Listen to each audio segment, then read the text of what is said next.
So hello guys, welcome back po ulit sa ating channel. Crypto Life nga po pala ang inyong lingkod. So for today's videos guys, ituturo natin kung paano tayo magpa-level up ng mas mabilis dito sa Taming Master Pet Guardian. So ano nga ba yung kailangan natin gawin dito guys para makapagpa-level up tayo ng mas mabilis?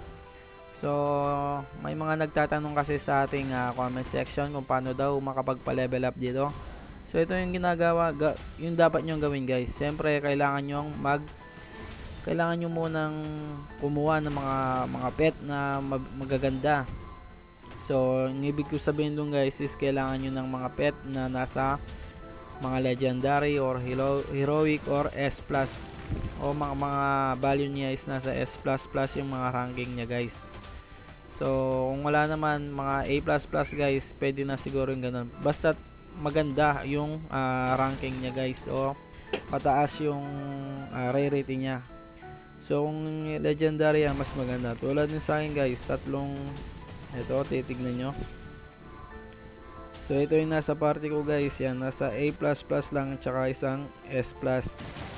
So yung ano dyan guys, heroic tsaka dalawang legendary. So yan, so level 700 sila. So, yung isang heroic is 400. So itong heroic na yan, kapag nakakuha ko ng isa pang mga legendary, papalitan din natin yan. So ibebenta lang natin itong ano na to. So bakit kailangan natin magpataas ng mga combat power dito guys? So kailangan natin magpataas ng combat power kasi kailangan natin ng mas mataas na level ng mobs o monster yung mapatay natin. So ibig sabihin nun, pag mataas na level ng mobs or monster yung napapatay nyo, mas mataas din yung bigay na EXP. So ganun po siya ikot guys. Kaya kailangan muna natin magpataas ng combat power. So saan nga ba nakikita yung combat power na yun guys? So ito po yun sa 3 and makikita nyo yan, yung may yan, itong pinipindot ko na yan. So yan, tingnan nyo yung combat power natin is mahina pa lang yan, nasa 3.09 million. So paano natin patataasin yung combat power natin? So yun nga guys, sinabi ko kanina dito sa pet. So yung party nyo, make sure na magaganda yung mga pet nyo guys, nasa S yung mga ranking nya, mga legendary. Yan, tingnan nyo guys, yung mga monster na yan, yung mga boss, kailangan natin mapatay yan para mapataas yung level ng ano natin, mga monster, o mapataas pa yung pagbigay ng EXP nila guys. So yan, 266 boss na yon. So ayun, level 282 na tayo dito.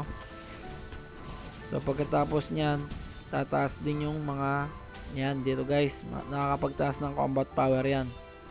Then dito sa supporter, so dito sa supporter, lagyan nyo yan guys. Sayang, paano ba maglagay dyan? Siyempre pag wala pa yan, ito, registering nyo lang yan. Sa una guys, pagka ano yan, blank, register, may nililitaw dyan na register, tapos i-reset nyo lang, click nyo lang yung reset para makapag-select kayo ng mga pet. So yun, tapos select nyo lang yung mga pet na akma. So pag legend yung hinahanap nya, make sure na legend yung ilalagay nyo. So hindi po kayo makakapaglagay ng heroic dyan. Halimbawa, ito common lang, common, rare, unique, tas heroic, tas legend. So dito sa common lang lahat yan, itong hanay na to. Then dito rare lang. So yan, maganda kung mas maganda rin yung ranking nya, o yung ano nya guys, mix A++ or S+. So mas maganda pag mataas din yung ranking, o yung value ng ano guys, ng pet na nakuha nyo. So yon, yan yung mga nakapagpataas ng combat power natin. So may sa last video natin guys, dagdag ko lang pala yung pwede kayo makapag-earn dito guys. Isang nasa comment section yon, hindi ko na naipakita sa video, is eto siya guys, sa store. Punta lang kayo dyan sa store, then sa ads, yan yung ads na yun guys. Watch lang kayo, daily po yan, may makikita kayo yan daily. So hanggang 5 yan, may makukuha kayong soulstone dyan. Then watch nyo lahat yan, kasi item yan, dagdag din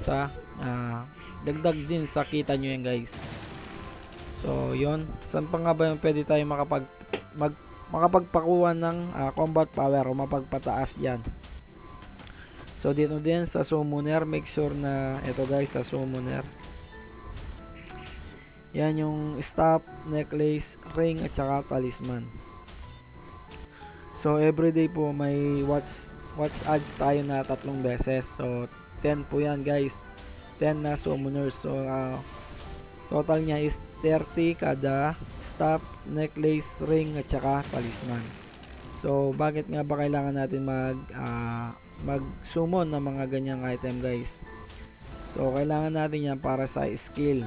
So ma-unlock po yung mga skill natin dyan. So ito,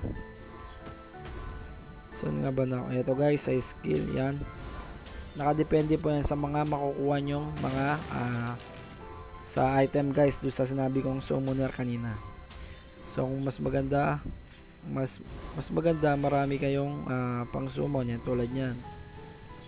So pag nakachempo kayo ng mga legendary na yan, mythic o kaya legendary na mga summoner na item, ma-unlock nyo yung mga yan, ma-unlock nyo tong mga skill natin dito guys. So tulad ng sa akin dito, na-unlock ko na yung sa passive. Ito heroic lang, yan wala pa tayong legend. So kung may ano dito, may pwede kayong i-learn nyo lang yan, nakakapagpataas po ng combat power natin yan. So yan 3.02 kanina, ngayon 3.11 na. So ito pa guys yung sa growth, yan kung sa level nyo yan, max nyo lang yung mga yan.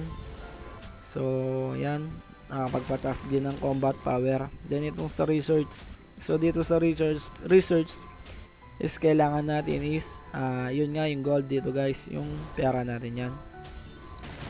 So nakakuha naman to sa in-game, madali lang kunin yan. Then tiyagaan nyo lang, max nyo lang yung mga HP, regen, speed, depth at saka attack. So pag nag level 300 na kayo, ma-unlock nyo pa yung ibang mga pwedeng pang growth ay pang research dyan para makapagpataas ng combat power. So sa skill, eto meron tayo, learn lang natin yung mga may pwede, and then level up kapag pwede. So yan, makikita nyo naman may red yan, ibig sabihin pwede natin siyang i-level up o i-learn. So yun lang yung mga nakapagpataas ng combat power natin dito. Yan, gawin natin 400 to. Yan.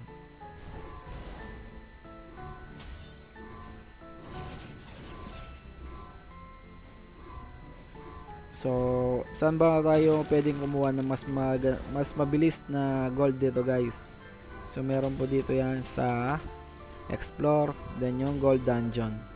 So pili lang kayo na level and malay nyo may makuha kayong mga pet. So try natin tong level 6. So nasa 1 minute yata to, and kailangan natin maklear yung dungeon. So pag di po tayo na-clear, hindi natin na-clear tong mga to, is wala tayong makukuha. So palagay ko kaya naman.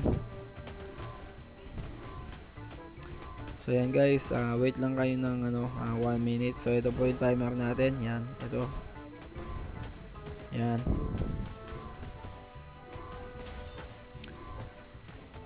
So yan po yung mga kapag mataas po yung, gaya po ng sinabi ko kanina, kapag mataas yung combat power nyo, mas mabilis po kayo magpa-level kasi mabilis kayong makapagpataas ng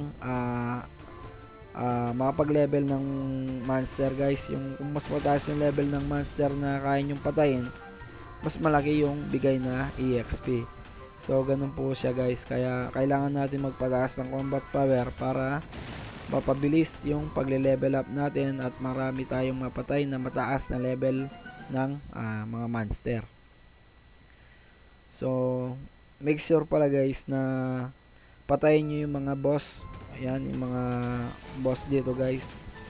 So ito yung sinasabi ko guys, na kailangan natin makapagpataas. Ayan, tingnan nyo yan. Eto, tumataas po yung level ng ating mga monster dito. So pag mas mataas yung level ng monster, mas mataas yung bigay na EXP. So ganun po siya guys. So meron pa tayong pwedeng makapagpataas ng EXP dito, ay ng combat power dito sa sana kasi yun. Ito sa gear, ito yung sinasabi kong nasusummon natin. Dito sa pag-promote, yan guys, yan mga, yan pag magpo-promote kayo, ayan tulad niyan, kailangan natin ng B+ na common na pet. So pag meron kayong mga common dyan na pet, pwede nyo sang i-apply and makukuha nyo itong mga, ayan guys, yung prediction na to, or may bibigay na stats dyan, and pwedeng makapagpataas ng combat power natin. So yan, unlock nyo yan kung pwede na. So yan yung mga nakakapagpataas ng combat power natin. So ano pa nga ba? Ayan, yan guys, ito nasabi ko na sa gear, sa skill. Itong artifact na to di pa gaanong pamilyar eh. So yan.